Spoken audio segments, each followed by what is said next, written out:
Tonight, Roma Wines bring you Miss June Havoc in Stand-In, a suspense play produced, edited, and directed for Shenley by William Spear.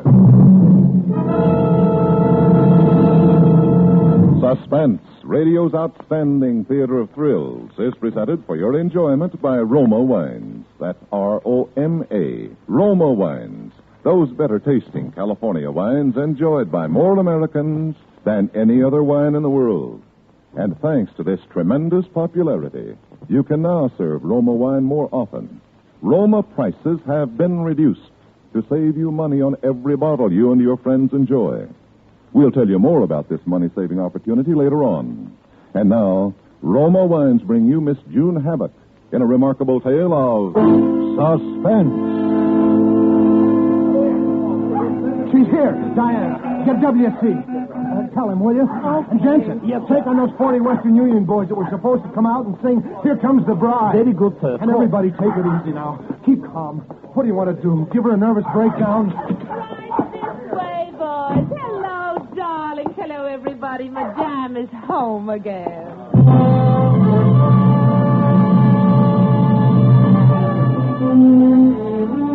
I was always the way with Madame. A grand entrance for her and utter confusion for everybody else.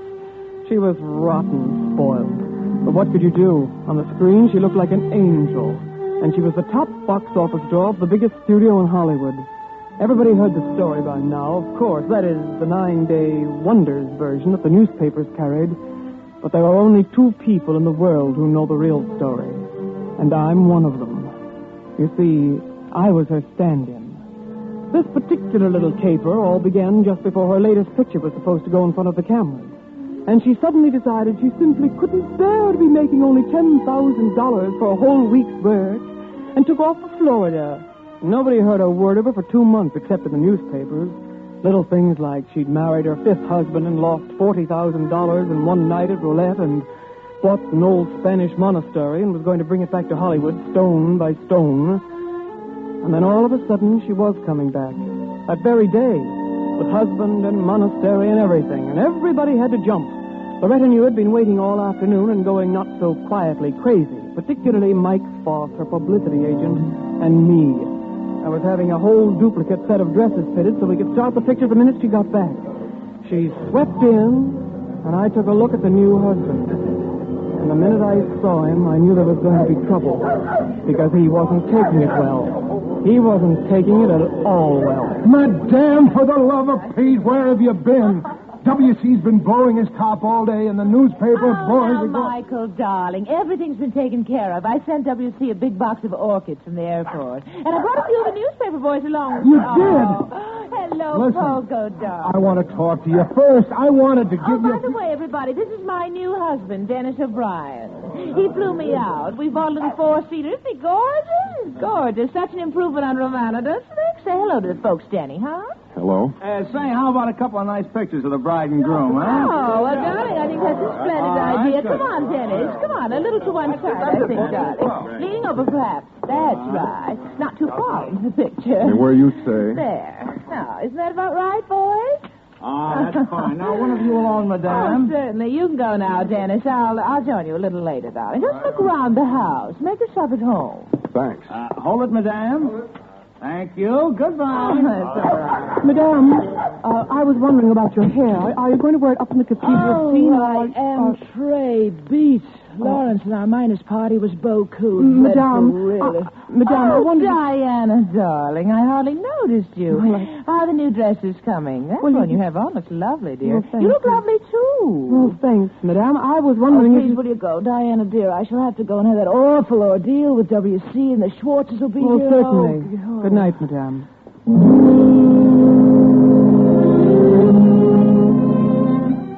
You see what I mean? I won't say I didn't hate her, because I did. But I was used to it by now.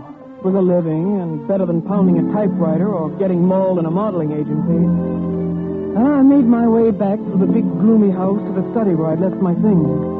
As I opened the door, I saw her husband, Dennis. He was standing with his back to me in the semi-darkness, looking out the big French windows that lead to the formal garden. He turned his head a little when I came in, and then back again, staring out the window. But even from where I stood, I could see that his big shoulders were bunched into knots. I could kill you when you're like that, Maggie. What do you think I am, one of your Great Danes that you're going to haul around on a leash and put through parlor tricks? But I'm not listening now, Maggie. I'm telling you. Now, cut it out, or so help me some night I'll murder you. Well, sorry, Mr. O'Brien. I didn't mean to... Oh, I thought it was Maggie. Oh, so I gather. Excuse me. Oh, that's all right. Forget it. I know you didn't mean it. No. That's where you're wrong, sister. Oh? I meant every word of it.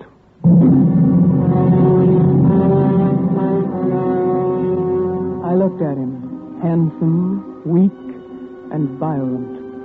And I think I saw it all right then. For one split second, a flash of intuition, the future lit up in front of me like a marquee sign, a sign in big red letters that said, murder.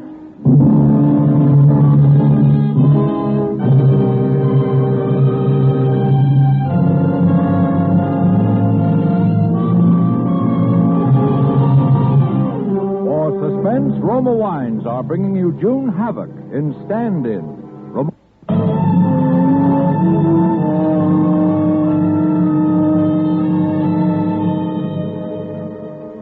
I don't have the right face for the screen, but I've got everything else. And Denny knew it. I didn't keep it a secret from him either.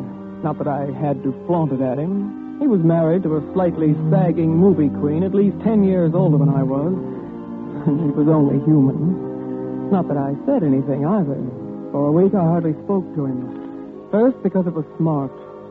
And then being Madame's stand-in because I was busy. There was all the flurry of getting the picture started, costumes and tests and so on, and finally the Academy Award dinner. Perhaps the less said about that, the better.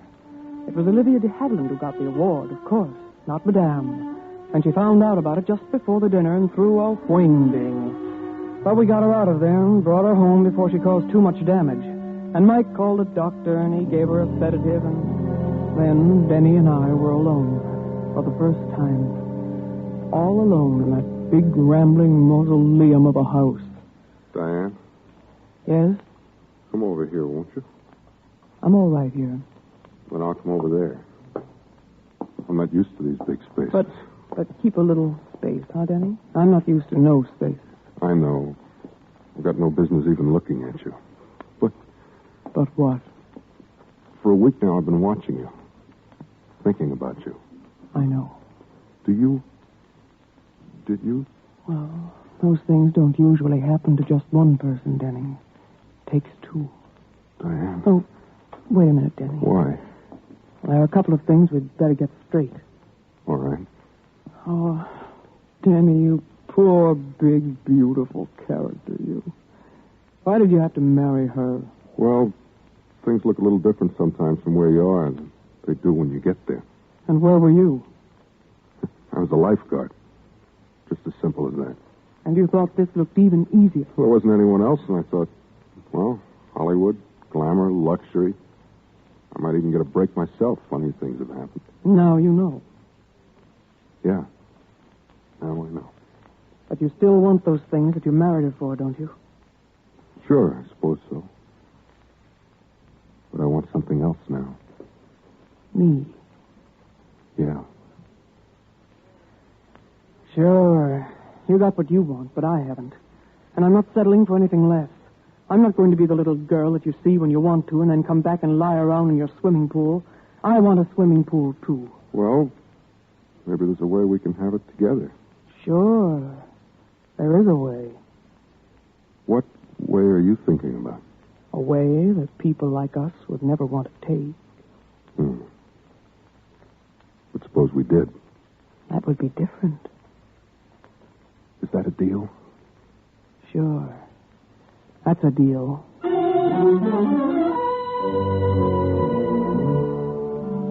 Casual. The light touch.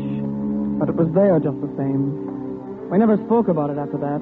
Things went along and, well, I'm only human, too. But there was always that understanding between us. All that time we were just waiting, I guess, for what they call in the crime stories the opportunity.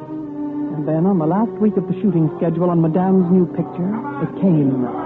There was only one more take before we knocked off that day, so I was free to go home. But everybody else was jumpy and irritable as usual, particularly Madame. And then I saw Denny walking down the stage. Don't blame me for holding up the picture. You're the director, I'm not. Oh, please, I'll be Madame. ready any time you say. Make it 10 minutes. Well, really. Okay, fellas, move in for the close-up. Oh, hello there, Maggie. Oh, it's you. Yeah, when are you quitting? Oh, Dennis, how do I know? I'm not the director. I'm merely the star. You know, we're supposed to be aboard the yacht by 7:30. There'll be people waiting. All right, let them wait. Yeah, but yesterday you said that Oh, you wanted... yesterday I said one thing. Today I am working. Now shut up and leave me alone. Don't talk to me that way, Maggie. What? I'm your husband, remember? Yes, but I've had about all of that I can stand, too. Now you get out of here. Do you hear me? Get out of here. Okay, Maggie. And you might start looking for a good divorce lawyer. I think you're going to need one. Hello. Oh, hello, Diane. Let's take a little stroll out to the gate, shall we? I could use some fresh air. Come on. We'll check out the big stage door here. Okay.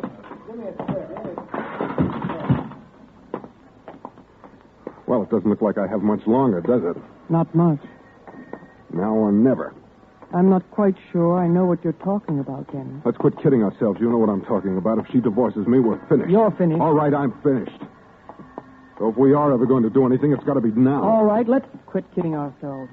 Are we going to do anything? I would, if I knew how. There's the guard at the gate. Good evening, Mr. O'Brien. Miss Burke? Uh-huh. Hey, Madame, can I please have your autograph? Afraid you got the wrong gal, Sonny. I'm not Madame. You can't fool me, Madame. You're shooting that picture, Carmelita. Oh, go on, Peter, will you? I even seen you in the same dress lots of Oh, times. sure, they fixed me up to look like Madame, but I'm not. I'm only her stand-in. Sandy? Come on, Diane. Wait a minute. Look, Sonny. They gotta have somebody standing in there so they can focus everything just right, and that's me. Then when they're ready to shoot the scene, Madame comes out all fresh and pretty and plays it. You see now? Oh, you sure look like her, though. Well, that's what they pay me for. Diane, What? that's it. That's the how, right there. The what? How?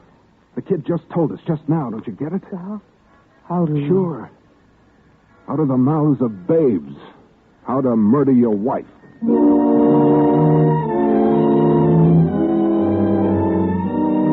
The whole thing would take about 20 minutes. It had to be timed and planned to the split second.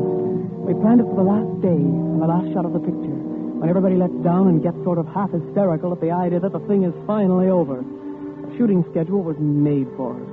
The last shot with Madame was on an enormous set of a cathedral interior, with the camera pulling back half the length of the stage. It was shot silent. There was no dialogue and no sound. We figured the shot for about 10:30 at night, and we were almost right on the nose. They finished the close-up, and the sound men had shoved their mics and things over to one side of the set, and the director and the cameraman were lining up for the long shot. We'll be ready in about 20 minutes, Madame. Well, I'll be in my dressing room. Call me, if you please. Oh, what a relief. What a blessed relief. It's almost over. Madame. Yes, my dear. You won't need me anymore, will you? Oh, no. No, my dear. Run along. Run along and enjoy yourself, and thank heaven you're not a star. Thanks. Good night, Madame. Good night, dear. Well. Dennis. Hello, Maggie. I've been beastly to you lately, Dennis, really. Come along to my dressing room. We'll have a little talk.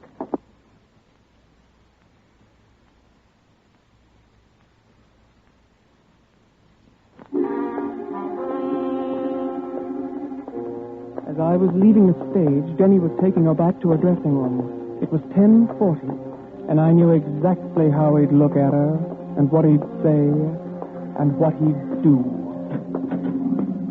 Close the door, Denny. Yes, that's it. Do sit down. Make yourself comfortable. No, thanks. Oh, don't be silly. There's just one more take, and You're then not going to make it, though, Maggie. What do you mean? I mean, you're through, Maggie. Through. Dennis.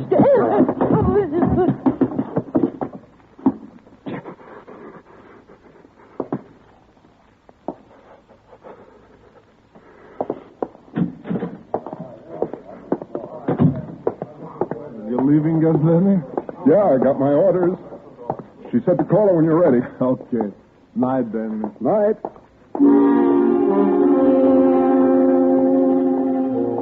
7 minutes. 7 minutes were gone. Now he'd be passing the guard at the stage door. Good night, Mr. O'Brien. Night.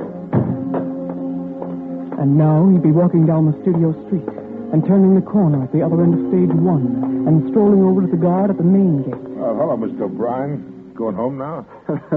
I wish I knew. You married, Matt? I know what you mean. Well, I got my orders, and all I can do is carry them out.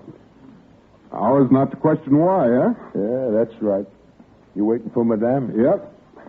She told me to wait until exactly 11 o'clock, and if she wasn't out here to go on home, so I got 10 or 15 minutes to kill.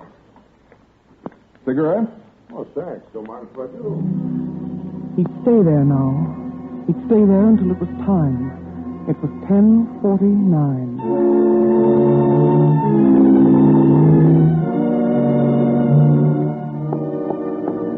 Just 5 minutes before, I had passed that same guard on the stage door. Good night, Miss Burke. Night. And I had walked down the same studio streets and passed the same guard at the main gate. Well, finally knocking off, eh, Miss Burke? That's right. Good night. Yeah, good night, Miss Burke. Good night. I had walked straight ahead, as though I was going to the bus line.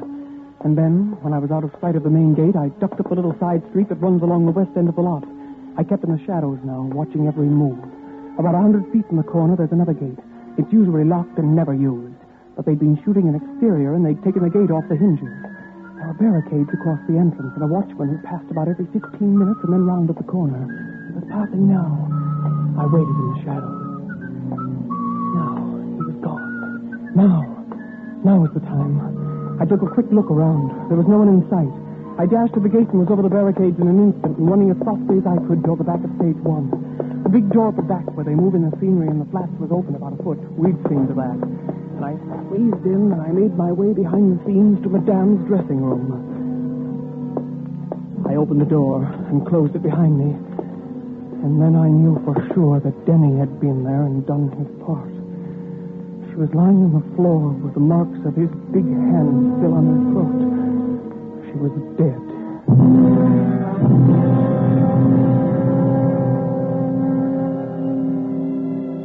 It was 10:57.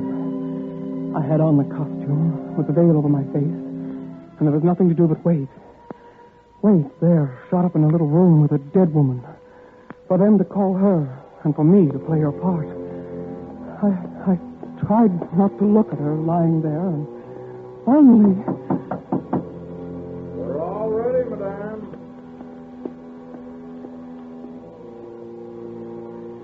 I waited for the steps to die away, and then I opened the door.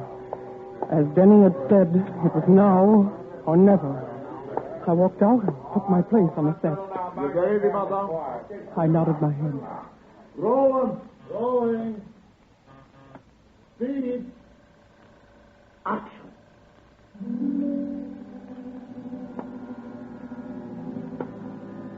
Out of the corner of my eye, I caught the camera on the big boom, slowly beginning to pull back. It seemed 1,000,000 miles away.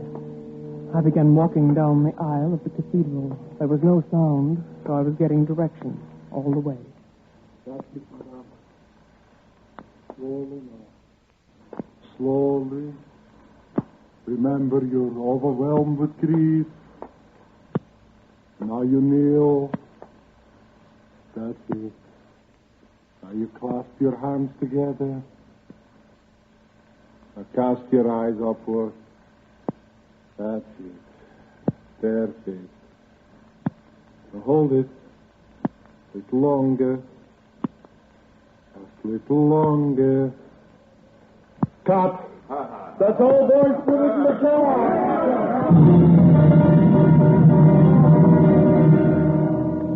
That was all. I had to keep myself from running as I started back to the dressing room, but when I got there, I sprinted. Around the corner and out to the big door. Denny's car was there all right, with the back door open, and I slipped into it and lay down on the floor of the back seat.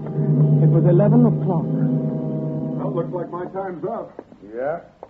Couple of minutes after 11. Guess she's not coming, huh? Guess not. Well, orders is orders. Yeah, that's right, Mr. O'Brien. I could hear his steps coming over to the car, and then getting in, and then we were starting off. Good night, Mr. O'Brien. Good night.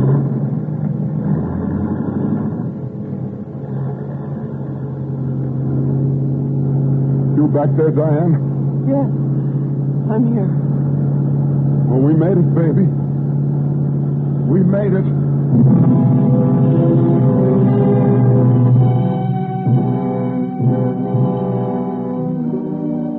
We knew they probably wouldn't find her till the next day.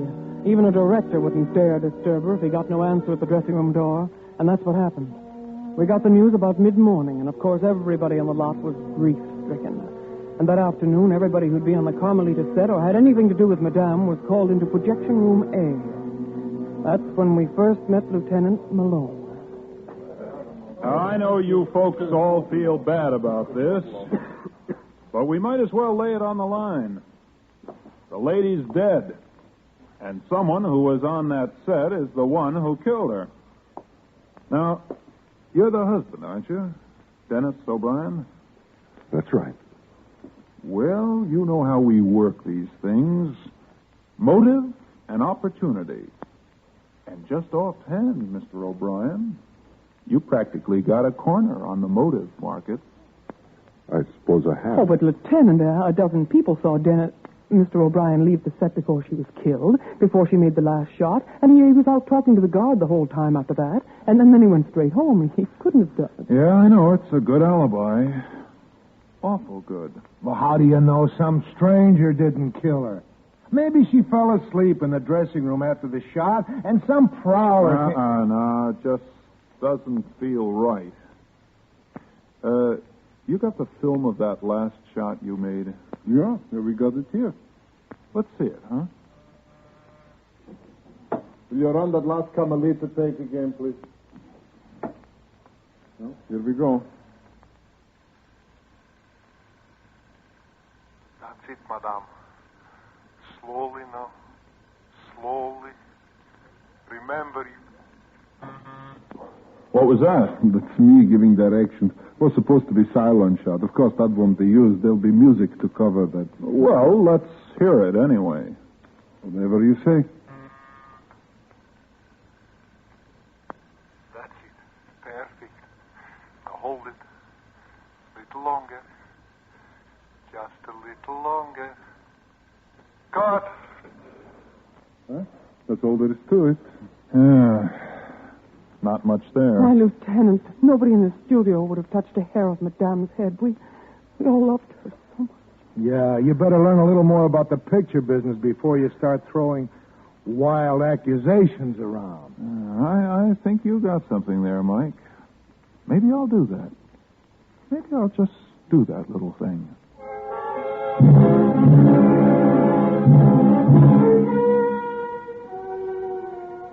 A month went by.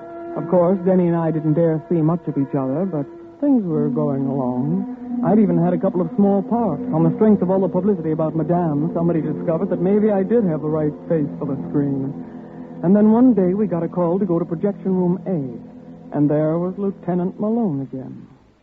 Just make yourselves comfortable, folks. I got something to show you. I hope it's more than you had the last time. Yeah, Mike, yeah. I've been learning the picture business, like you said. I learned a lot, too.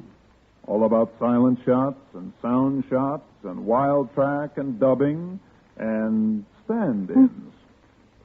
What? You were Madame stand-in, weren't you, Miss Burke? Yes, I was. Uh-huh. You look quite a lot like her, too. Well, little, I suppose. Oh, you'd fool me all right if your back was turned. Well, I've been fooling around down in the cutting rooms. I never realized before how much stuff got thrown away. I made a little collection of it. I want to show it to you. Here we go.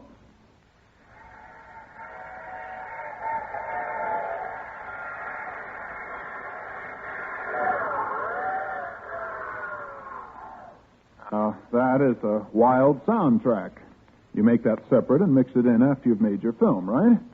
You can make sound without pictures just the same as you can make pictures without sound, right? Now, that day you folks were making that last shot of Carmelita, the sound engineers were sort of slap-happy, it being the last day and all, and so they just pushed their microphones out of the way. But they forgot to turn off the sound. And they pushed that mic right up against Madame's dressing room before the last shot. And the cameraman was running some test film, and here's what he got. I found this in a cutting room trash bin.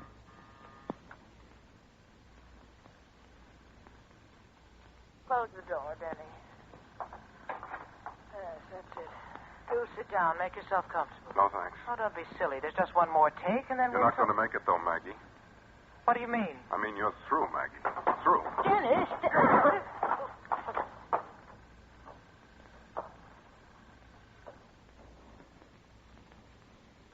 Well, I guess that's it. Huh, Mr. O'Brien? Miss Burke? Yes. Yes, I guess that's it.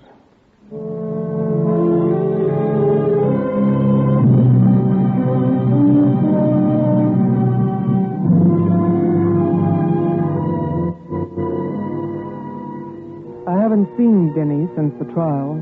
I wonder if I'll see him afterwards. If what the preachers say is right, I suppose I will. And, of course, Madame will be down there, too. I can't think of any worse punishment than being her stand-in through all eternity. So I suppose that's what I'll get.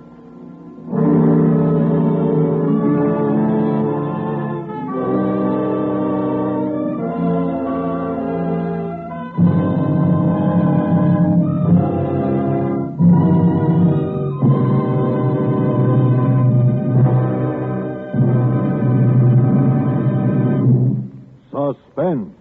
Presented by Roma Wines, R-O-M-A, Roma, America's favorite wines. In a moment, we'll hear again from June Haddock, star of tonight's suspense play. Meanwhile, this is Truman Bradley with a suggestion that you try Roma Wines and discover for yourself the important difference, the extra taste luxury that makes Roma America's most preferred wine. You'll find that Roma wines taste better because Roma alone selects from the world's greatest reserves of fine wines. You will also find that you now pay less for Roma's premium quality, that you actually save up to 20% on these better-tasting wines. Tomorrow, buy a supply of Roma California Sherry, the perfect appetizer before dinner, the gracious gesture when friends drop in. This is June Havoc. Suspense is one of my favorite programs, and I got a real thrill appearing on it tonight. I'm going to be listening to next week's Suspense show when Elliot Reed will be the star. Thanks a lot and good night. June Havoc will soon be seen opposite George Raft in the United Artists production Intrigue. Tonight's suspense play was by Robert Richards and Pamela Wilcox. Next Thursday, same time, you will hear Mr. Elliot Reed as star of Suspense.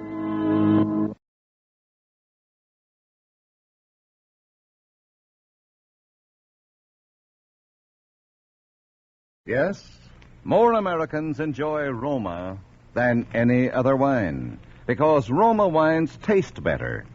Taste better because only Roma selects from the world's greatest reserves of fine wines for your pleasure.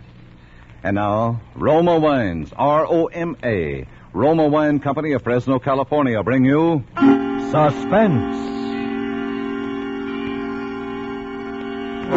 Tonight, Roma Wines present Mr. Elliot Reed in Dead of Night, a suspense play produced for Shenley by William Spears. Suspense, radio's outstanding theater of thrills, is presented for your enjoyment by Roma Wines. That's R-O-M-A, Roma Wines, those better-tasting California wines.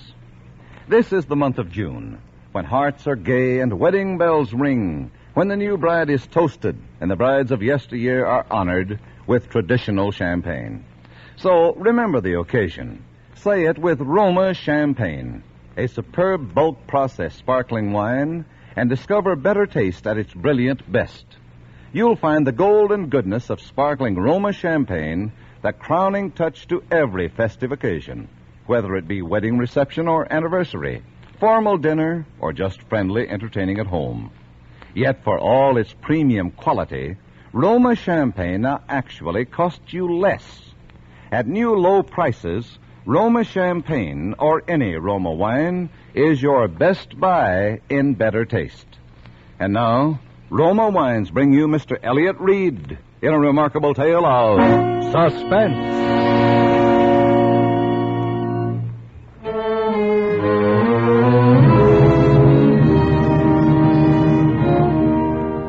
Helen and I had never been apart since our folks died. Never before that summer when I got a job at a mountain resort. She was supposed to go with me, wait on tables or something, and it was to be our vacation. But at the last minute, she decided to stay in town. She figured her boyfriend, Steve, might be coming home on furlough. I should have known better. My sister was such a kid. But I let her talk me into it, and I went alone. That was the beginning of the whole thing. That's when she met him, Phil Armstrong. If I hadn't gone away that summer, I guess Phil would be alive today.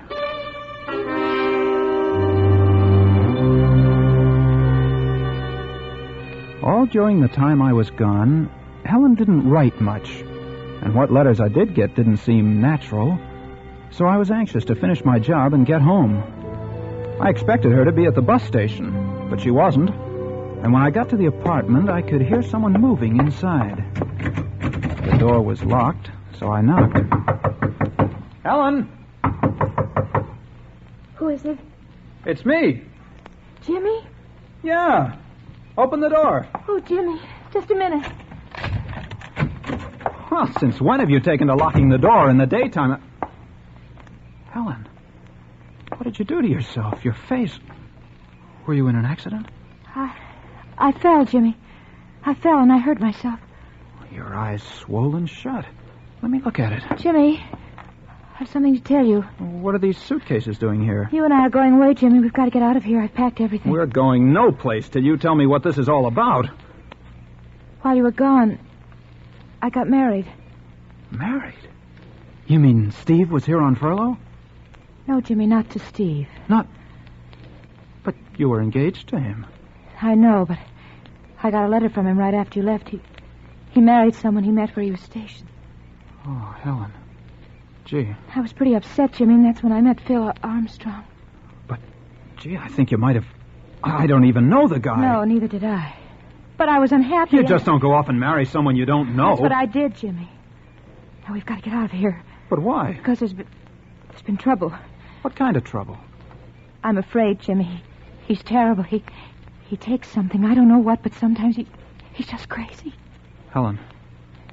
Yes? Your face. You didn't fall. No. He did that. I'll kill him. Or he'll kill you. That's what I mean. That's why we've got to get away. You can get a divorce, can't you? No, he threatened me if I even tried to get one. We'll put him under a peace bond. What good would a peace bond be, Jimmy, if he killed one of us?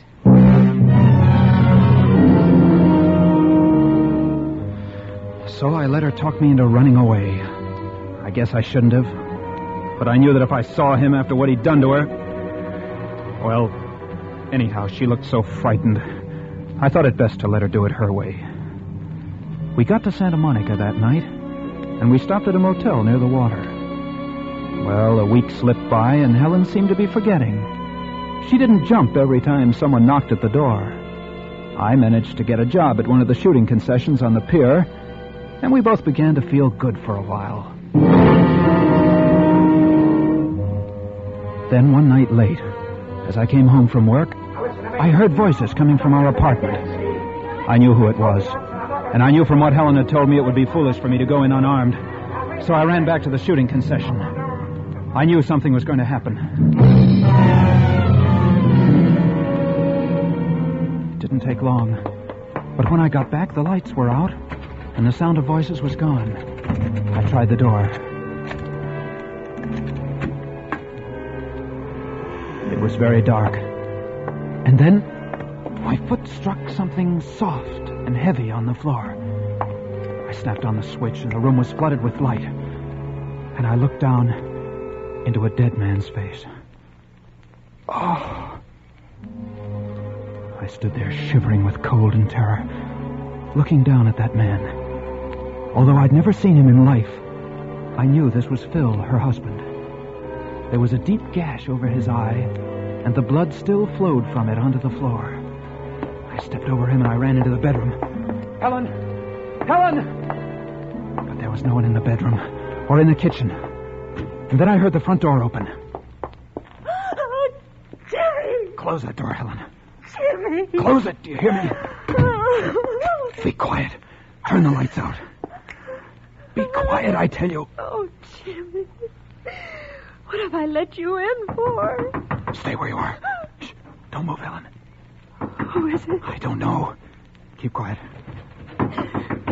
Jimmy, it's Mrs. Gordon. She's going to unlock the door. Just a minute, Mrs. Gordon. I'll get something on. Jimmy, what's going on in there? All the tenants have been complaining. Oh, some friends of mine, Mrs. Gordon. They were having a party. They're gone now. Jimmy Barton, you should be ashamed of yourself. Open this door. I want to talk to you. I'm not dressed. I was taking a shower. Well, slip something on. I'm tired. I was just going to bed. Jimmy, I told you I wanted to talk to you. Now, will you open this door? She has a pass key, Jimmy. All right, Mrs. Gordon. Just let me get some clothes on. I didn't know what to do. I knew that she was determined to come in. Mrs. Gordon is a nosy old woman. But she meant well. She'd taken it upon herself to mother Helen and me since the first minute she laid eyes on us. And we'd had a time keeping her out of the apartment with her pots of jam and her bowls of soup. What do we do, Jimmy? Helen, take him by the feet. No! Helen, take him by the feet.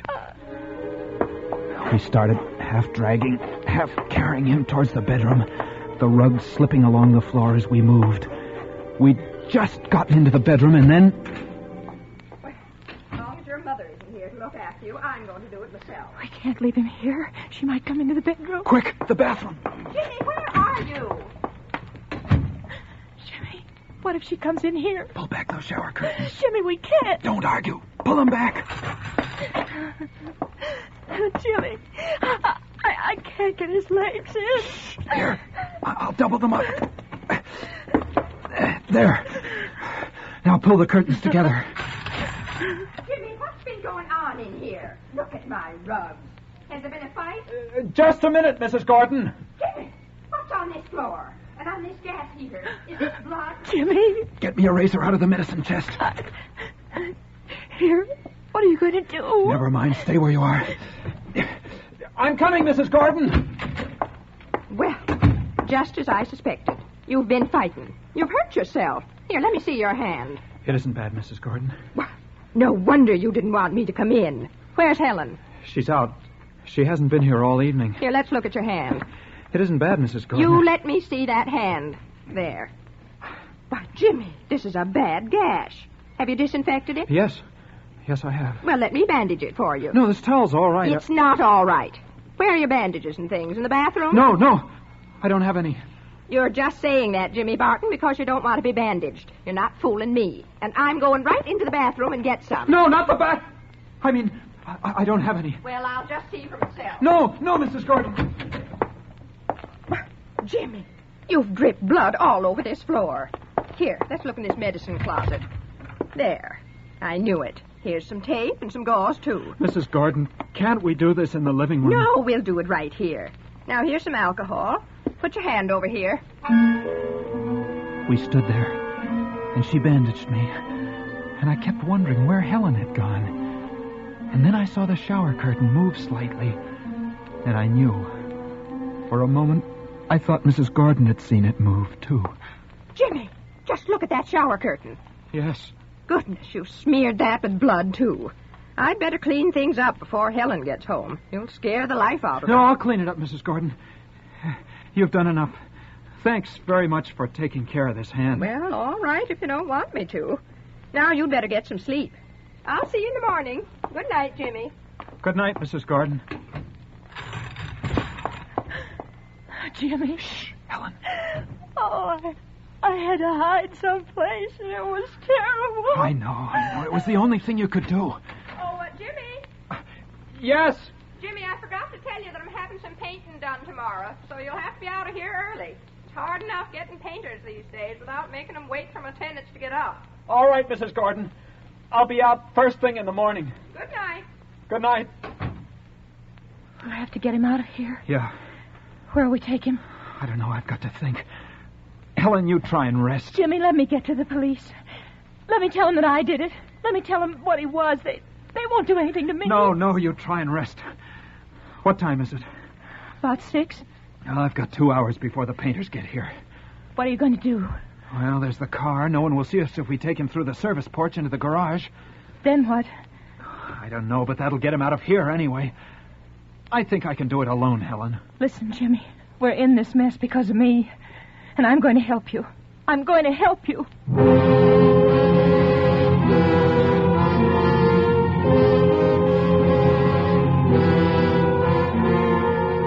For Suspense, Roma Wines are bringing you Elliot Reed in Dead of Night. Roma Wines' presentation tonight in radio's outstanding theater of thrills, Suspense.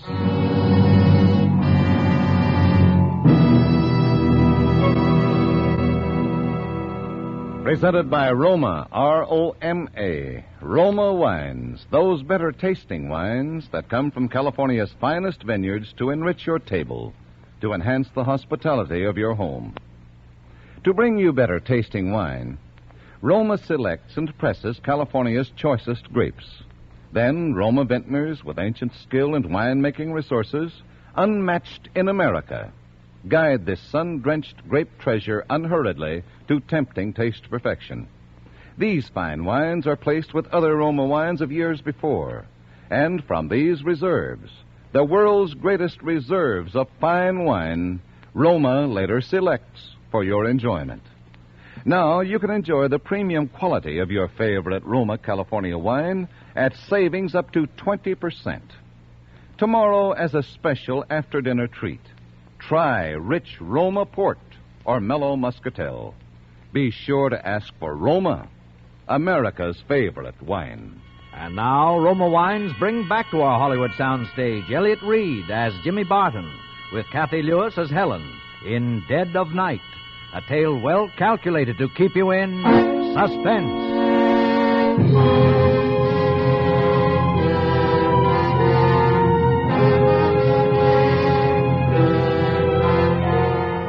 When I went into the bathroom, the shower curtains were standing open.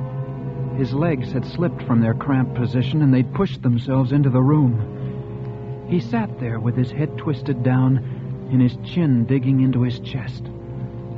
I took a washcloth and It was awful. I wiped the blood off his face. Just in case anyone saw us. They might think he was just sick. Then I tried to lift him, but I slipped, and his head made a hollow sound as it thumped down on the shower floor. Helen helped me get him into the luggage compartment of the car. Where are we going, Jimmy? Helen, won't you stay in the apartment, please? No, I couldn't. I'm going with you. All right, come on.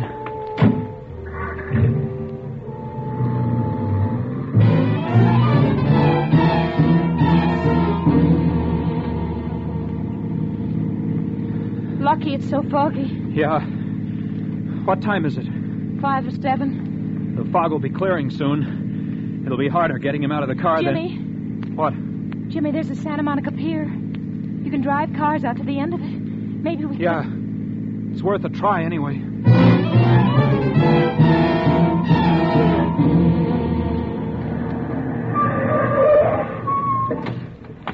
We'll have to act fast. That fog's clearing. You stay here. I can manage alone this time. I'll help you, Jimmy. You stay here this time. All right.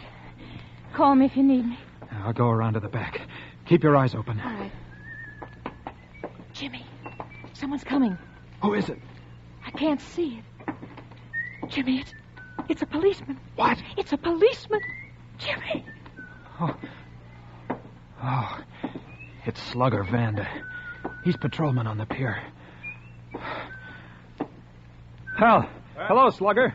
Well, when do you get your sleep, Jimmy? While you're working? Yeah, Slugger. But I couldn't seem to remember if I'd locked up the old shooting gallery. So I came over this morning to have a look around. Oh, I see. This is my sister, Slugger. Helen, this is Slugger Vanda. How do you do? Hello. Well, you're an early riser, too, huh? Yes. Well, the fog's clearing up. Looks like we're going to get some sun today for a change. Yeah. Well, I guess I'll be getting back. Think I'll try and catch a few more hours sleep. So long. Yeah, so long. Oh, say, Jimmy. Yeah? Say, Jim, I have to take my wife over to a nursery today and pick up some plants and stuff, and I don't have a trunk on my car.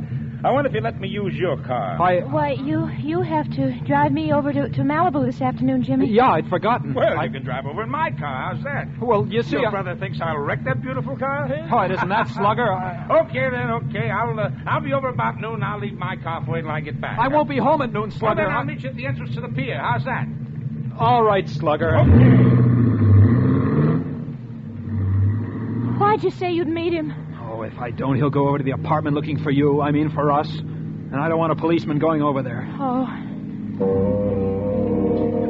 As we drove along the ocean, the fog cleared up rapidly. It was almost 8 o'clock, and some kids were already out on the beach playing around. Then I saw a group of early picnickers. They were unloading their blankets and umbrellas and things. I guess it was from them that I got the idea. From seeing them. Listen, Helen, I'm going to let you out of this car. You can't help me with what I have to do now. No. Jimmy, I'm staying with you. Don't argue, Helen. I'm not leaving you, Jimmy. We can't go back to the apartment with the painters there, and we can't leave him in the car. Slugger's liable to see us and pin us down to using it. There's only one place left. Where, Jimmy? Helen, get out of this car, do you hear? Well, but Jimmy... I haven't time to argue with you. Get out. I won't do it, Jimmy. Yes, you will. If I have to push you out... Jimmy, you're hurting me. There. Now, go back to the apartment. Get off that running board, Helen. I can't leave you alone, Jimmy. I want to help you. I'm not blaming you for killing him, Helen. But now you've got to do as I say. What? What did you say? I don't blame you for what you did. He deserved it. But now you've got to help me handle things. Jimmy, you've got to let me explain. Goodbye, Helen. Jimmy! Jimmy! I watched her out of the mirror. She kept calling me. I drove on as fast as I could. I knew that what I was going to do was one chance in a million. But I knew I had to take it. And I didn't want her to be part of it. If I could keep him on the beach that whole day, then maybe I'd be able to get rid of him when night fell. It wasn't until after I stopped that I realized I'd driven right back to a strip of beach not far from the apartment. I had my swimming shorts and a blanket and a towel in the car, and I got out. I looked around carefully, and then I opened the luggage compartment. It was the hardest thing I'd ever done in my life. But I started taking his clothes off. I managed to get my shorts onto him. Lucky we were pretty near the same size. Then I closed the door, and I went out onto the beach, and I spread my blanket out on the sand. And I went back for him. When there were no cars in sight, I carried him over to where I'd spread my blanket, and I placed him on it, face down, with his hands folded over his head as though we were sunbathing. Then I spread my towel out a short distance from him, and I laid down on it, and I tried to look relaxed. People didn't start to arrive until about an hour later, and gradually little groups of sunbathers started to form. He and I, we looked no different from the others. No one paid any attention to us. And I was beginning to feel that everything was going to be easy once it was dark again. But... I've been looking all over for you. What? Oh. Hello, Mrs. Gordon. Where's Helen? Isn't she in the apartment? Well, no. And what time did you go out this morning? I couldn't sleep. Say, didn't Helen come in at all last night? Oh, yes, she did. But she left early, too. Said she was going into Los Angeles. Oh, and I left her a note to tell her I was going down to the beach today. I was so worried about her. Say, the painters came, Jimmy, and everything's a mess. You know, I think I'll just sit here with you for a while. You're not with anyone, are you? No, I'm not. Wish I brought some oil along. Looks like it's going to be a hot day. These things, these days that start off foggy are deceiving, you know. Yeah, they are. This is a real treat for me, Jimmy. I never get out on the beach. I think I'll have a nice day of rest for a change. Later we can get some sandwiches. The treat's on me. Oh, Mrs. Gordon, no. I hadn't planned on spending the day at the beach. It'll be good for you, Jimmy. Not healthy for a boy your age to be working all night and sleeping all day. But, Mrs. Gordon, Oh. Say, Jimmy, you know that man over there? Which one? That one right there. No, I don't know him. He's lying so still. His back's going to get an awful burn. Yeah. Do you suppose he's asleep? Say, it isn't good to sleep in the sun. Mrs. Gordon, will the painters be finished by this afternoon? Well, I hope so. You know, a person can get an awful burn on a day like this. Somebody ought to speak to him. Mrs. Gordon, wouldn't you like to go for a walk? Oh, I'm not one for walking. You can go ahead if you like. Well, Come on, Dick, pitch it over here. Oh, those kids. You children, stop that. You're getting sand all over me. Sorry, lady. There's no need to play ball here. There's a playground over by the pier. Now get away from here. Don't pay no attention to her. She don't own the beach. Pitch it over here. Oh, we hit that guy in the beezer. Now, see what they've done. They've hit that poor man. Now they'll get what's coming to them. Mrs. Gordon, are you sure you don't want to go up and get some sandwiches or something? I'll stay Not until I see those two hoodlums get what they deserve. Sorry, mister. Can we have our ball? Look at that. Ball's right in the crook of that man's arm. He's pretending he's asleep. He's not going to hand it to them. But just wait till they reach for it. He'll give them something besides their ball. Hey, mister, could we... What are you waiting for, Dickie? It's our ball. Just take it. Go on, take it. Here, I'll get it. Thanks, mister. For you. What's the matter? Hey, he's cold. What did you say? He's cold, lady. His arm's like ice. I just touched him. Why don't you... Well, you probably hurt him. A little ball like this couldn't hurt nobody. Well, nevertheless, it did. Here, let's have a look. And then she started moving toward him. I knew it was useless to try and stop her.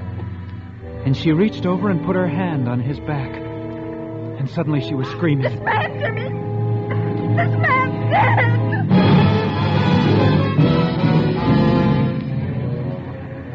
Before long, there was a crowd of people around us. And someone called the police. I wanted to run, but I knew that would be the wrong thing to do. So I stayed there, numb-like, watching things.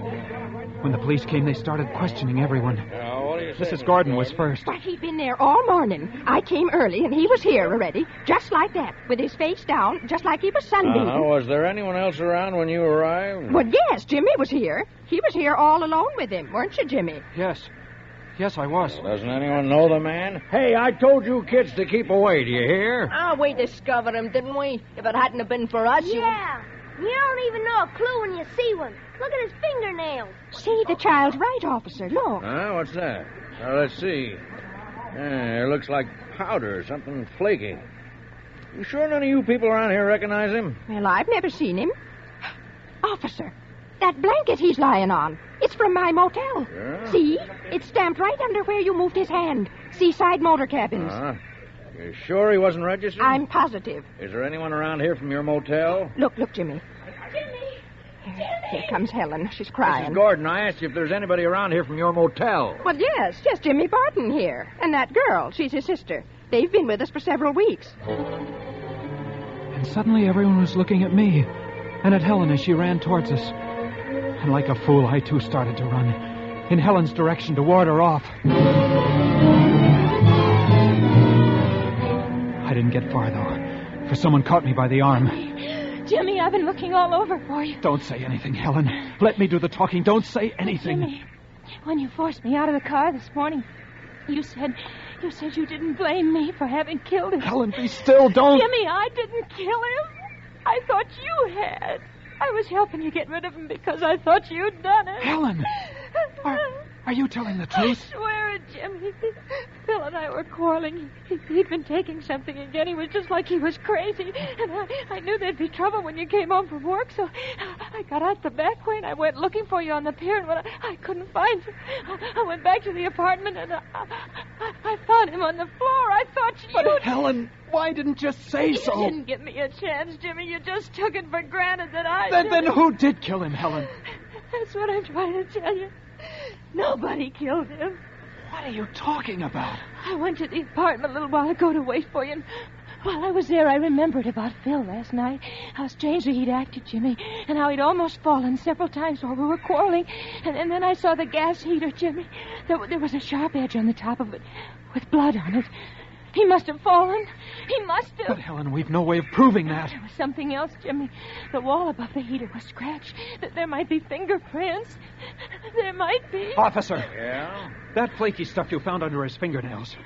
That might have been plaster. Uh-huh. I think we better get down to the station. Oh, Jimmy, they've got to believe us. Don't cry, Helen. As long as we know that we didn't do it, that's all that matters.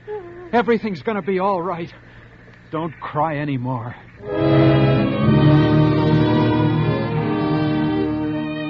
Well, that's about it. Lucky for us, everything checked pretty well back at the motel, and the autopsy showed he was full of some kind of drug.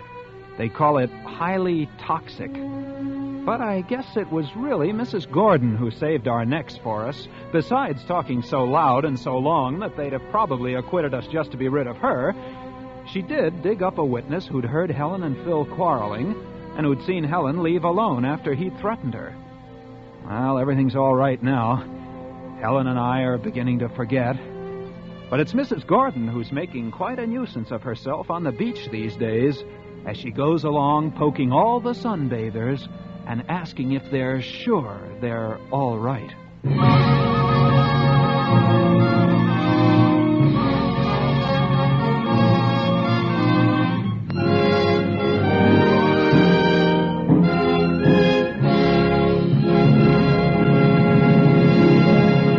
And now we will hear from the star of tonight's show, Mr. Elliot Reed. Thank you very much. It was a great pleasure to appear on tonight's broadcast of Suspense. For the next 3 weeks, Suspense will originate from New York, when you will hear Eva Le Gallienne, Alan Baxter, and Gloria Swanson. Good night. Tonight's Suspense play was written by Mel Donnelly. Next Thursday, same time, you will hear Miss Eva Le Gallienne as star of Suspense. Produced by William Spear for the Roma Wine Company of Fresno, California.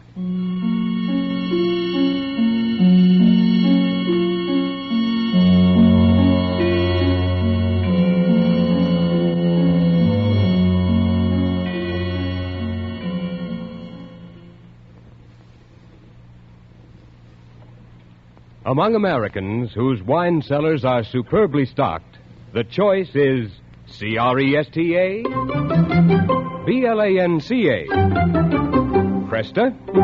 Blanca, Cresta Blanca. Cresta Blanca. Yes, the best serve Cresta Blanca California wines from the finest of the vines. As the perfect prelude to dining or for distinguished entertaining, serve a Cresta Blanca sherry. They're among the great sherries of the world, and there's one for every taste, every occasion. Your dealer features these famous sherries, as well as other choice Cresta Blanca wines, at unusually attractive prices. Shenley's Cresta Blanca Wine Company, Livermore, California. Listen to Suspense next week, same time, same station. This is CBS, the Columbia Broadcasting System.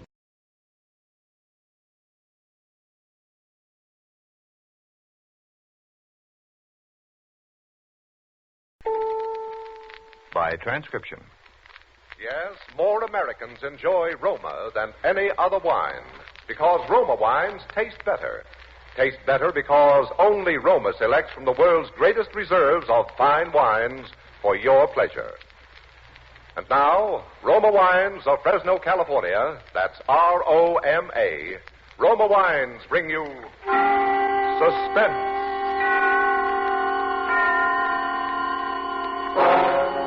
Tonight from New York, Roma Wines present Miss Eva Le Gallienne, distinguished star of the New York stage in Phobia, a suspense play produced, edited, and directed for Shenley by William Spear. Suspense, radio's outstanding theater thrills, is brought to you by Roma, R-O-M-A, Roma Wines, the greatest name in wine. There's nothing like the tantalizing aroma of juicy or the taste of spicy cold cuts and crispy cool salad served outdoors. And to make warm weather dishes more tempting, serve tall, frosty glasses of Roma wine and soda. Yes, Roma wine and soda is ideal with summer meals or anytime friends drop in. Simply half-filled glasses with your favorite Roma California wine, robust Roma Burgundy or fragrant Sauterne. Fill with ice and soda, garnish and sweeten to taste. Try refreshing Roma wine and soda. It's inexpensive and always better tasting with Roma, America's favorite wine. Now, Roma Wines bring you Eva Le Gallienne in a remarkable tale of suspense.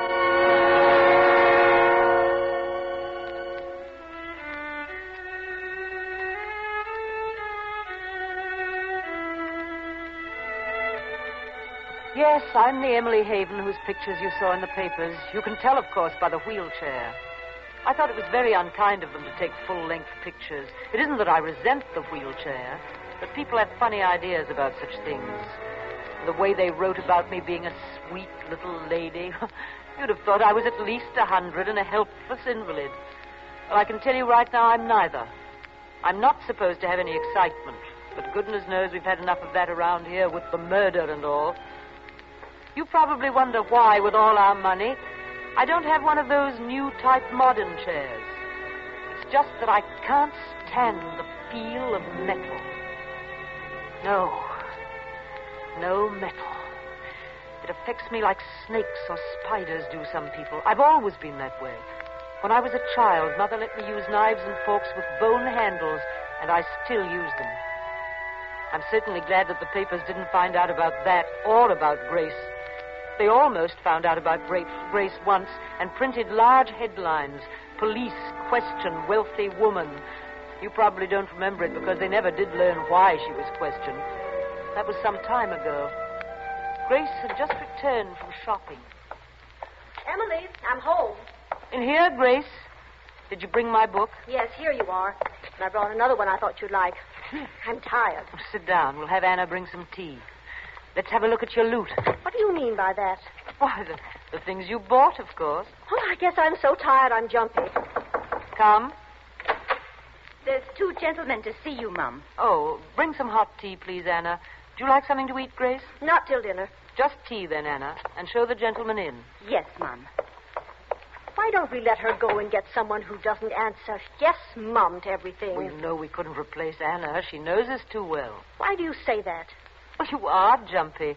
I only meant that she knows our likes and dislikes and humors us. I suppose you're right, but I don't like the way she watches us. Oh, that's just Anna's way. She doesn't mean anything by it. Miss Haven. Yes? I am Henry Lane. I'm assistant store manager at Bradlock's. Oh, yes, Mr. Lane? One of our store detectives observed your sister's unusual actions today and reported them to Sergeant Cole. Oh, pardon me, this is Sergeant Cole. How do you do? I didn't want to turn it in till I talked to Lane here. Yes. Yes, Sergeant Cole wisely came to me, and we are here to rectify the error. I'm afraid I don't follow you, Mr. Lane. I'm sure there's a satisfactory explanation to your sister's behavior. Well, get to the point. What he's trying to say is that I took some things from the store without paying for them. Grace! That's what was reported to me. You admit that you took these things? I just admitted it. Why, Grace? Impulse, I guess. But you have plenty of money. I know. I think that's what starts the impulse. You mean you've had the impulse before? Is that an official or a social question? Well, don't be flippant. I'm not. The whole thing is a farce. We've always gotten everything we want by signing a check, and we'll continue to do so. Do you think if I were anyone else, we'd be sitting here like this? Miss Haven, No, I'd be sitting in jail waiting to be questioned. I'm at a loss. I've taken things before and probably will again. Mostly I don't even want the things. It's the thrill of taking them. You've said enough, Grace. Are you going to arrest me now, Sergeant? Arrest you? Grace, will you see if Anna's made tea and bring 2 extra cups? And a checkbook? Grace. I'm sorry. Oh. This comes as a shock to me. Beats anything I ever heard. Believe me, I regret having to trouble you like this. Oh, you've been very considerate. I'm sure we can rectify the entire matter. If you'd care to estimate the amount... It sounds like a bribe, No, lady. no, not at all. Let us say retribution. Oh, I don't know.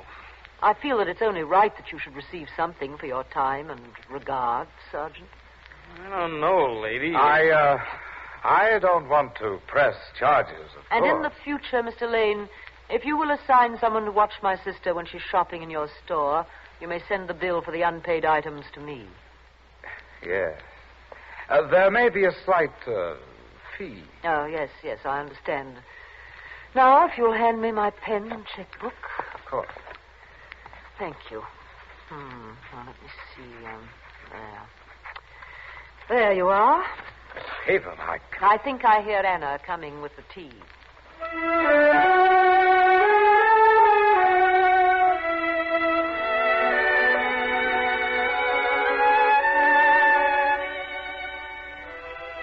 It was a dreary tea.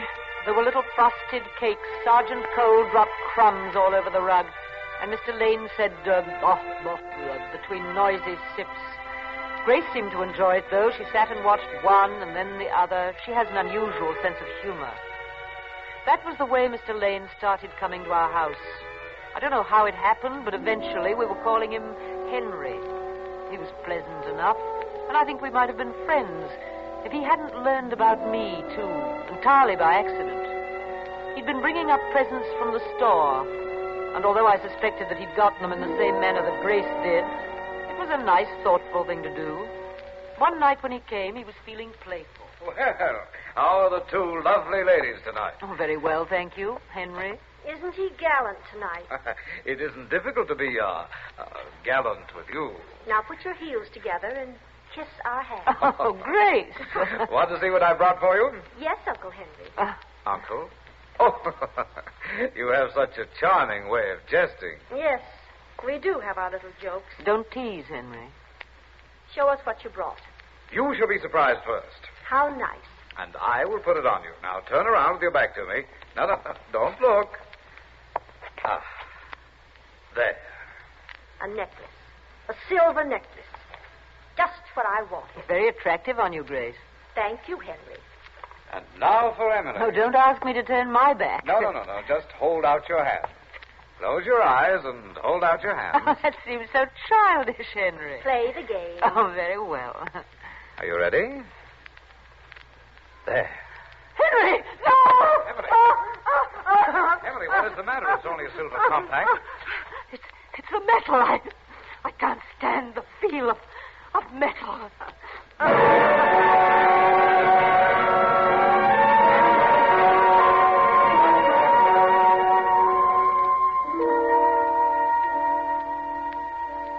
May sound silly, and it may be silly, but I do think my phobia saved my life. As you know, we have a large amount of silver in the house, and although I have an aversion to touching it, I like to see it around. Grace is always bringing home some piece. It reminds me, I wonder if she... Oh, no matter. Oh, I'm awfully tired. So awfully tired. Would you excuse me a moment? I think I'll just have to lie down for a moment. Yes.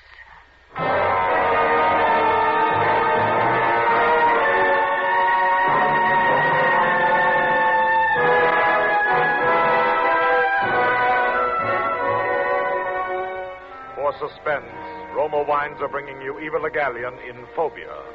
Roma Wines' presentation tonight in radio's outstanding theater of thrills, Suspense.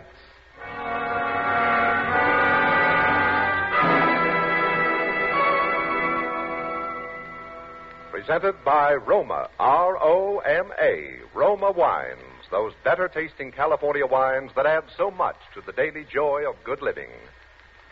There's a reason why Roma wines are so much better tasting. The better taste of Roma begins with the lush goodness of choice California grapes, tenderly pressed and guided unhurriedly with the ancient skill of Roma master vintners and America's greatest winemaking resources. Then these Roma wines are placed with mellow Roma wines of years before. And from these precious reserves, the world's greatest reserves of fine wines, Roma later brings you those better-tasting Roma wines, America's favorite wines. Tomorrow, add the sparkle of genius to dinner. Delight your family or guests with robust Roma California Burgundy or fragrant Roma Sauterne. Now, at new low prices, Roma table wines are more than ever your best buy in better taste. That's why more Americans enjoy Roma than any other wine. And now, Roma Wines bring back to our New York soundstage Eva Le Gallienne as Emily Haven in Phobia, a tale well calculated to keep you in suspense.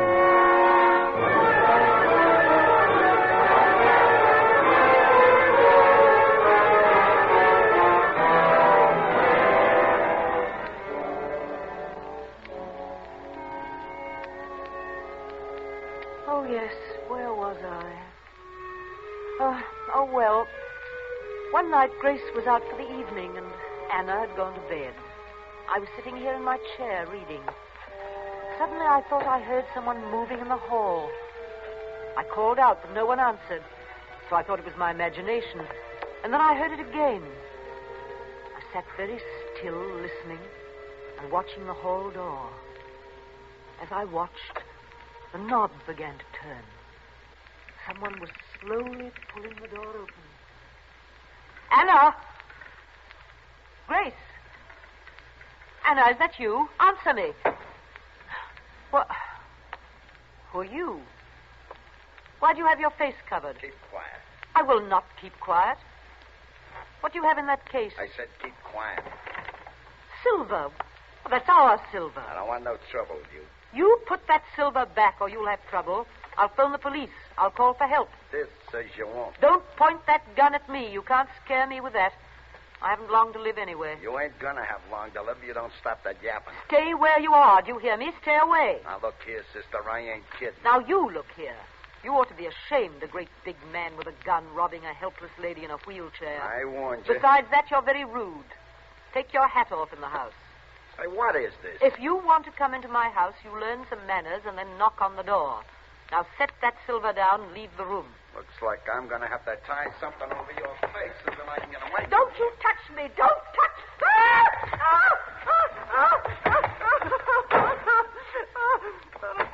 What is it, Mom? A man. A man? What man? What did he do? The gun. The metal. He touched my neck. With his gun.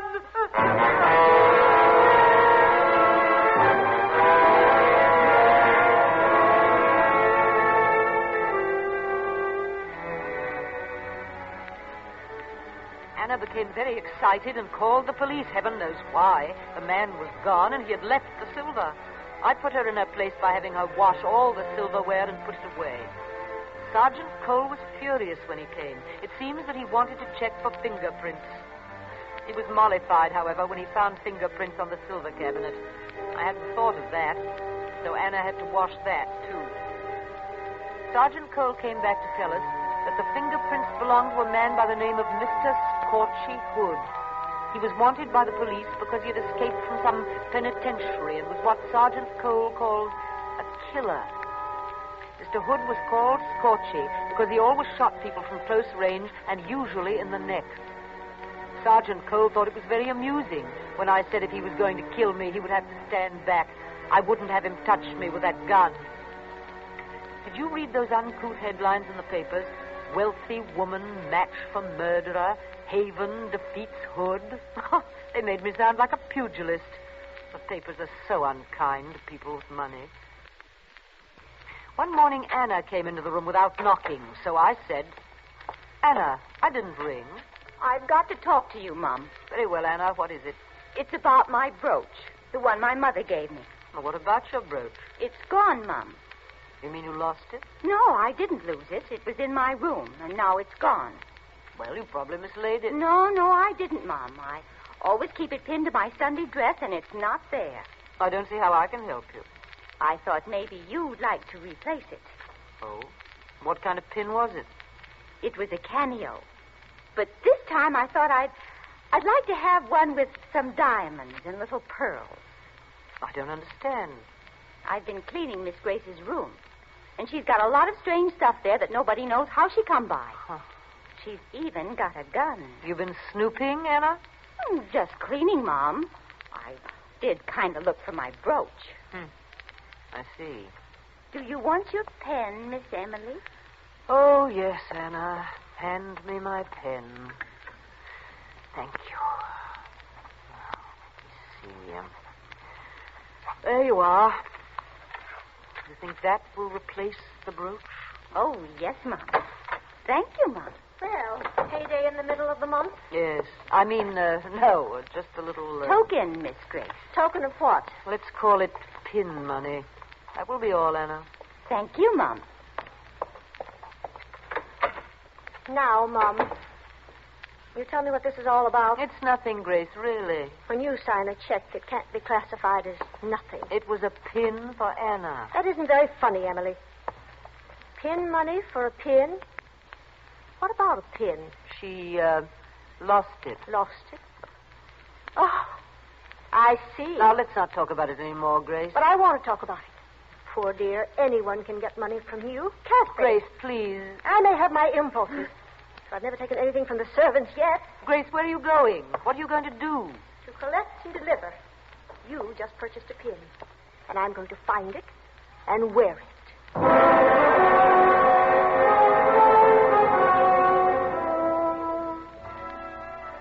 Grace is so impulsive. She's always been good to me. She brings me nice surprises. Sometimes I get a bill for them, and when I don't, I enjoy them even more. Grace is really very serious-minded, and she worries about trifles like leaving me alone with Henry. Henry never was dull, always full of new ideas. I've never told her that he proposed to me. It came as a complete surprise. We were sitting before the fire. Emily, I need more money. I gave you a check last week, Henry, for your relief fund. It isn't very clear in my mind what relief fund that was for. Well, that doesn't matter now. The point is that I need a great deal more money. What is it for this time? For me, Emily. Oh, Henry, you disappoint me. So much more fun when you try to fool me. Oh, I'm tired of that. I think I'd like to marry into the family. Well, that's out of the question. I'm sure Grace would never consider it. Grace? Who else? Good heavens, you don't mean...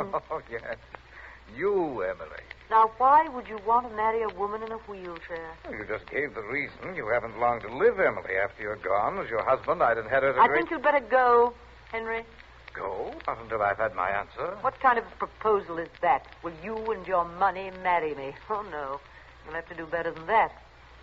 Perhaps I can.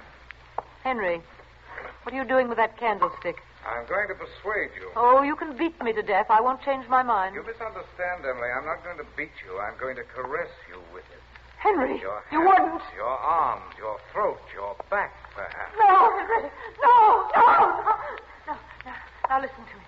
Let's talk. I don't want to talk. I want to caress. No, keep away. Don't touch me. Keep away. I will. Put the candlestick down. Very well. I don't like to excite you like this. It isn't good for you. How soon do you want to be married, Henry? Immediately? How about tomorrow? So soon? When you make up your mind to do something, why wait? I suppose you're right. Oh, I would like some tea. Henry, would you... Shall I ring for Anna? Well, she's asleep by now. Why don't you get it? Yes, leave it to me. Just leave everything to me. I was annoyed at Henry for his crassness. It was very tiresome of him to be so crude. I wheeled my chair about the room. I have a habit of doing that when I'm disturbed. Presently, I heard Henry returning with the tea. The door opened a little. And then there was that deafening explosion of a gun. The house was filled with echoes. The door stood motionless for a moment, then slammed shut. I was too stunned to move. I just sat and looked at the door. I tried once to open it, but it wouldn't budge. I was still sitting there when the police came. It wasn't Sergeant Cole. It was a new man called Inspector Wells. I think there was a man with him, but I'm a little confused about that night. Henry had been shot and was lying against the door. That was why the door wouldn't open. The gun was on the floor beside him. The inspector asked a lot of questions, and everyone talked at once. I'll tell you like I told him. After the shot, I don't remember hearing footsteps or the door outside close. It may have happened, but I was too excited to remember. Anna tried to make the inspector believe that Grace had killed Henry. She told him about the gun. Anna has spells of being difficult. I think it's because of the pin. She doesn't like Grace to wear it. They took Henry away, and we went to bed. The hall was a mess. We had to have the carpet cleaned, and there are still some tea stains on the walls. The next morning, I made a discovery that I thought would interest the inspector, so I phoned him, and he came right out. Morning, Miss Haven. Oh, come in, Inspector. You say you found a brooch in the hall? Yes, this one. Under a chair, Inspector. Do you know who it belongs to? To our maid, Anna. Kind of fancy for a maid, isn't it? Diamonds and small pearls. Emily bought it for her. That's quite a gift. We like to keep our help satisfied. I'd like to talk to her. I'll call her. Who killed Henry, Inspector? Don't know yet. We're having the gun checked for fingerprints. Is that all the police do? Check fingerprints? You ring, Mum. Yes, Anna, come in. The inspector wants to ask you some questions. Yes, Mum. Did you see Henry Lane last night? You mean while he was alive? Yes. Did you see him before he was shot? Only for a minute. When was that? I heard a noise in the kitchen, and I looked in to see who it was. That was when he went for the tea. Trust Anna to look in. Did you speak to him? Maybe a few words. Did you like Mr. Lane? Like him? I did not. He was no gentleman. Why do you say that, Anna? He used to say unkind things to me. Is this your pin? Why, yes. Where'd you get it? It was found under a chair in the hall. It couldn't have been. I didn't have it on last night. You mean you weren't wearing it when you shot him? Shot him? Oh, my goodness, you don't think I shot him. Right now, we suspect everyone. I didn't kill him. Honest, I didn't. Oh, please, tell him I didn't, Mom. You tell him. Oh, Inspector, it's just occurred to me. I've made a horrible mistake. I remember now that I saw Anna wearing that pin when she served breakfast this morning. So? She couldn't have dropped it last night. Oh, thank you, Mom. Thank you.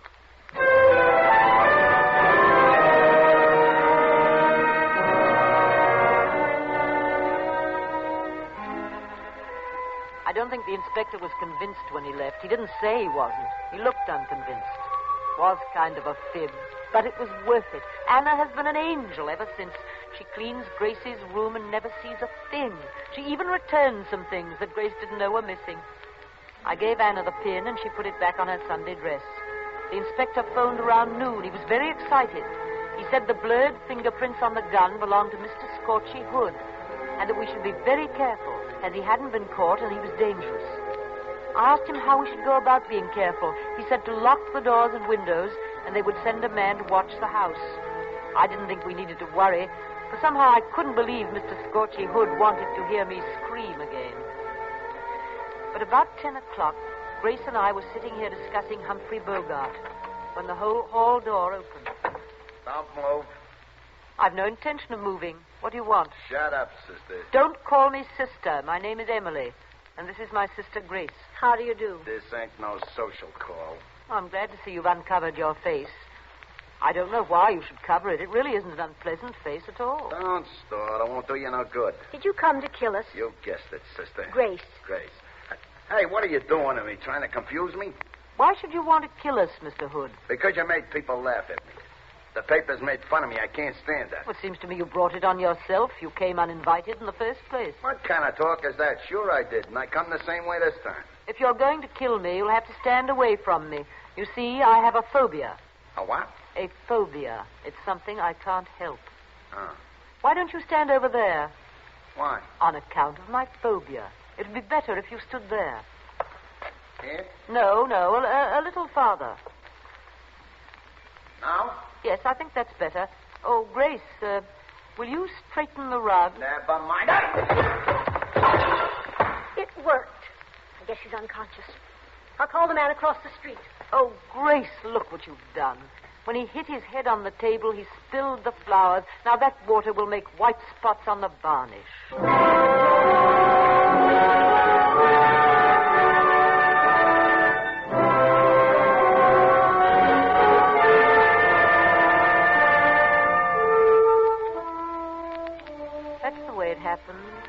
You know the rest, how Mr. Hood was wanted for several murders, so they executed him. I'm rather sorry it's all over. Seems dull around here now, and I did so want to enjoy my last days. The doctor says I've only 6 months at the most. I haven't told Grace my time is so short. It would cause her to fret. Grace worries so. That's why I didn't tell her that I took the gun and shot Henry as he opened the door, and then tossed the gun into the hall before he slumped against the door and pushed it shut. I hadn't even told her that Mr. Scorchy Hood dropped his gun that time when I screamed.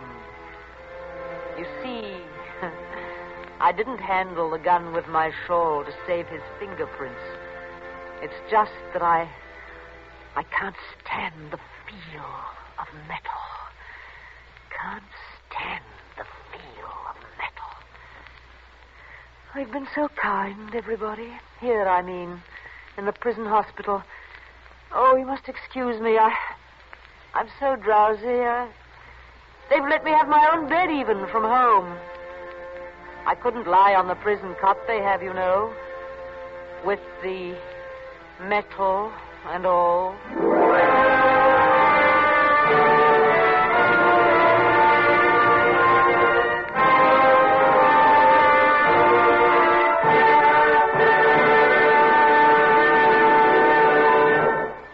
Suspense. Tonight, Roma Wines have brought you Miss Eva Le Gallion in Phobia, a suspense play written by Joel Hunt. Next Thursday, same time, you will hear Mr. Alan Baxter as star of Suspense. Produced for Shanley by William Spear.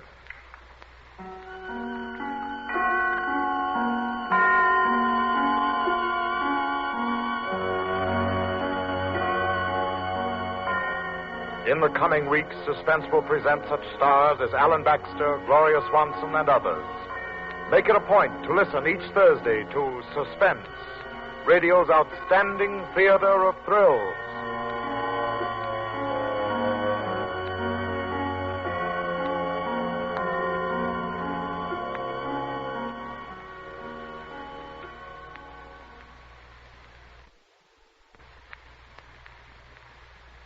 Wherever discriminating people dine, you'll find CRESTA,